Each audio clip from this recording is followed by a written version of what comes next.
જામનગર જિલ્લામાં છેલ્લા 5 દિવસથી વાદળછાયું વાતાવરણ છવાતા ખેડૂતો ચિંતાતુર બન્યા છે। ત્યારે જિલ્લાના બાલાસિનોર, લુણાવાડા અને ખાનપુર તાલુકા મથકોમાં કમોસમી વરસાદી ઝાપટાએ ખેડૂતોની ચિંતામાં વધારો કર્યો છે।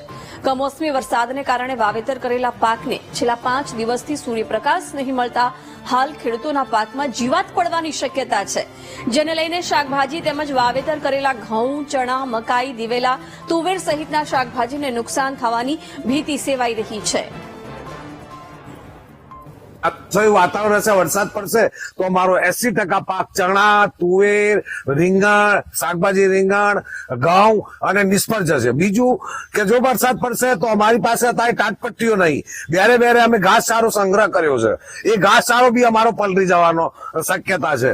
બીજું કે વાદળછાયાના વાતાવરણમાં બહુ સમય રહે તો પાકને માઠી અસર થાય, જેથી કરીને ભયંકર જીવાત પડશે, રોગ આવશે, પશુઓમાં બી બીમારી થાય। વાદળ છવાયું રહી ગયું છે અને શાકભાજી નુકસાન, ખેતીમાં બી નુકસાન, ઘાસચારામાં બી નુકસાન, અને અત્યારે ટાટપટ્ટી કઈથી લાવી એને બી પ્રોબ્લેમ, પૈસા સગવડ કેવી રીતે કરવી, અને ઘાસ બગડી ગયું તો ઢોરા ખાશે તો બીમાર પડશે, દૂધનો ઘટાડો થશે, તો અમારે શું જવાબ આપવો, કઈ રીતે પૂરું કરવું એ અમને યોગ્ય લાગતું નથી।